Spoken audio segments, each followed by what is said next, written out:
Praise lord. వాక్యంలోకి వెళ్లే ముందు ప్రార్థించుకుందాం. స్థుతులకు శ్రీనుడైన దేవానికి వందనములు, నీకు స్తోత్రాలు నాయన. దయగల మా తండ్రి, కృపగల దేవానికి స్తోత్రాలు నాయన. ప్రభు గడిచిన కాలం అంతే మమ్మల్ని కాచి కాపాడి సజీవ రెక్కల కింద ఉంచినందుకు నీకు స్తోత్రం నాయన. వాక్యము విని దాని ద్వారా మేము అనుసరించే భాగ్యమును దయచేయమని, మాకు మారు మనసును దయచేయమని అడుగుచున్నాం ప్రభా. వినిచిన వారికి, చూచుచున్న వారికి మారు మనసు దయచేయమని అడుగుచున్నాము తండ్రి. ఆమేన్. కీర్తనలు 92 మొదటి నుంచి చూద్దామండి. యెహోవాను స్తుతించుట మంచిది, మహోన్నతుడా నీ నామమును కీర్తించుట మంచిది. ఉదయమున నీ కృపను, ప్రతి రాత్రి నీ విశ్వసత్యమును 10 తంతుల స్వరమండలములతోనూ గంభీర ధ్వని గల సితారతోనూ ప్రచురించుట మంచిది. ఎలా స్తుతించాలండి? యెహోవాను స్తుతించుట మంచిది, మహోన్నతిని నామమును స్తుతించుట మంచిది. మనం ఎప్పుడూ కూడా దేవుని స్తుతించాలి. దేవుని స్తుతి ఎప్పుడూ కూడా మన హృదయంలో ఉండాలి. వాక్యము మన హృదయంలో ధ్యానించుకోవాలి. యెహోవా నామమును మహోన్నతిని నామమును కీర్తించటం ఉదయమున, రాత్రిన, మధ్యకాల సమయమున, రాత్రివేళ సమయమున, ప్రతి ఒక్క నిమిషమును కూడా దేవునిని ఆరాధించాలి. నిత్యము కూడా దేవునితో కొనియాడబడాలి. మనం ఎప్పుడూ కూడా దేవునికి దగ్గరగా ఉండాలి. మనం ఎప్పుడూ కూడా వాక్యమును మాత్రమునే గైకొనాలి. ఉదయమున నీ కృప, ప్రతి రాత్రి నీ విశ్వసత్యమును తంతి వాద్యములతోనూ స్వరమండలములతోనూ గంభీర ధ్వని గల సితారతోను ప్రచురించటం మంచిదని చెప్పుచున్నాడు. ఎందుకనగా యెహోవా నీ కార్యము చేత నీవు నన్ను సంతోషపరచుచున్నావు. దేవుడు ఎన్నో కార్యములు చేస్తారు. మనం దేవుడు చేసిన కార్యములను మనం మర్చిపోకూడదు. దేవుడిని ఎప్పుడు కూడా దేవుడు చాలామంది అనుకుంటూ ఉంటారు, మంచం మీద పడినప్పుడు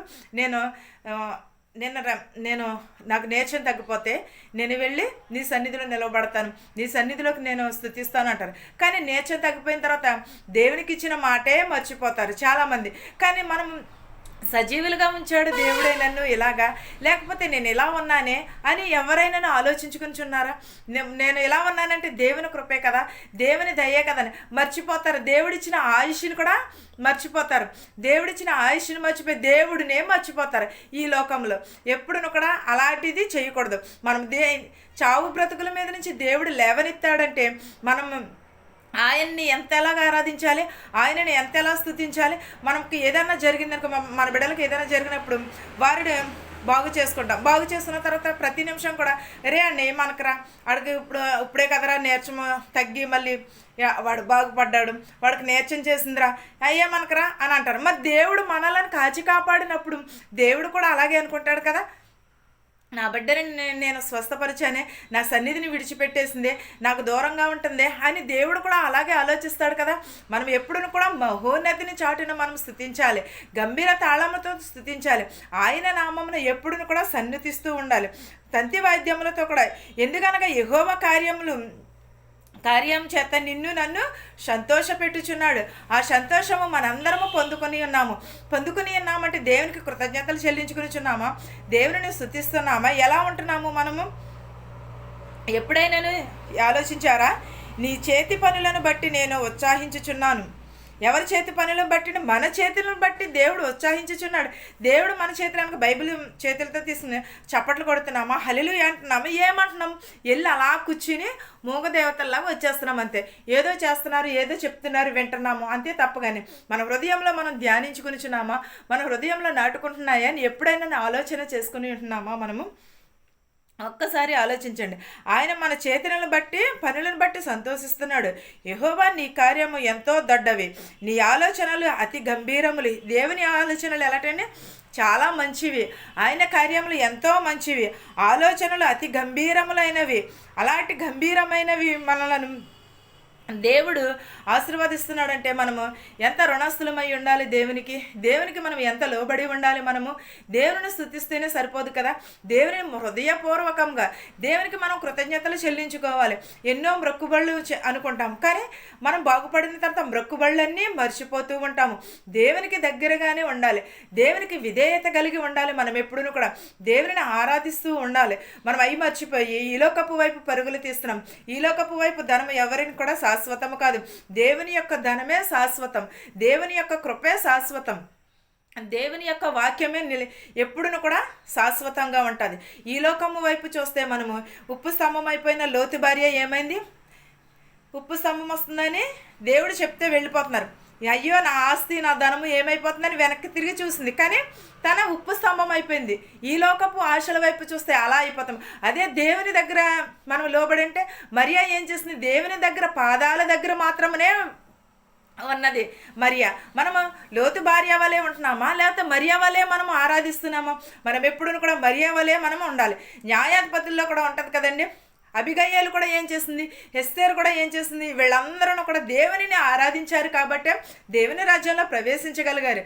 మనము కూడా దేవునిని స్తుతించాలి, నిత్యము కూడా దేవునితో కొనియాడబడాలి. మనం ఎప్పుడూ కూడా ఈ లోకపు వైపు కాదు, దేవుని వైపు చూడాలి.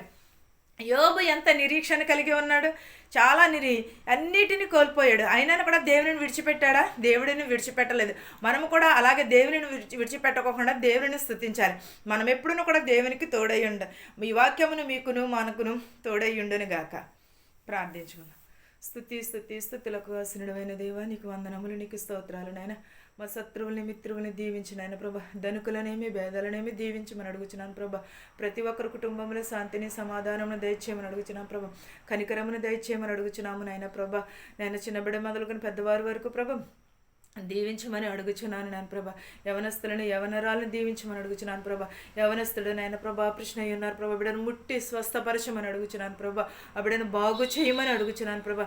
ఆ బిడ్డకి మారు మనసును దయచేయమని అడుగుచున్నాను ప్రభా. ప్రతి ఒక్కరి కుటుంబంలో శాంతిని సమాధానమును దయచేయమని అడుగుచున్నాను ప్రభా.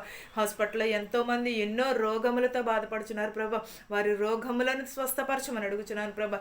నీ మాట సెలవిస్తే నాయన ప్రభా ప్రతిదీ స్వస్థత పొందుతుంది నాయన ప్రభా. ప్రతి ఒక్కటి రక్షణ పొందుతుంది నాయన ప్రభ. ప్రతి ఒక్కరిని ప్రభ స్తుతించమని అడుగుచున్నాను నాయన. ప్రతి ఒక్కరిని ప్రభ బాగు చేయమని అడుగుచున్నాను నాయన ప్రభ. ప్రతి ఒక్కరికి మారు మనసు దయచేయమని అడుగుచున్నాను ప్రభ. విశ్వాసమును దయచే, కనికరమును దయచేయమని అడుగుచున్నాను ప్రభ. చిన్నబిడ్డలను ప్రభ, బాలింతలను పిల్లలు లేని వారు ఉన్నారు ప్రభ, వారిని కూడా పిల్లలు దయచేయమని, యవనస్తులను యవనరాలను సరైన వధువుని సరైన వరుడిని దయచేయమని అడుగుచున్నాను ప్రభ. ప్రతి ఒక్కరికి మారు మనసు దయచేయమని అడుగుచున్నాను ప్రభ. నీ సేవలో వాడుకోమని అడుగుచున్నాను ప్రభ. నీ సన్నిధిలో వాడుకోమని అడుగుచున్నాను నాయన ప్రభ. ఎవరికి ఏ అవసరతలు ఉన్నాయో మాకు తెలియదు, నీకు తెలుసు నాయన. సమస్తము ఎరిగిన దేవా నీకు వందనములు నాయన ప్రభ. ప్రతి ఒక్కరి కుటుంబంలోని శాంతిని సమాధానాన్ని దయచేయమని అడుగుచున్నాను ప్రభా. ఇతర దేశంలో వెలుచున్నారు వచ్చుచున్నారు వారందరినీ ప్రభ సురక్షితంగా వారు క్షేమంగా ఉండేటకు సహాయం చేయమని అడుగుచున్నాను ప్రభా.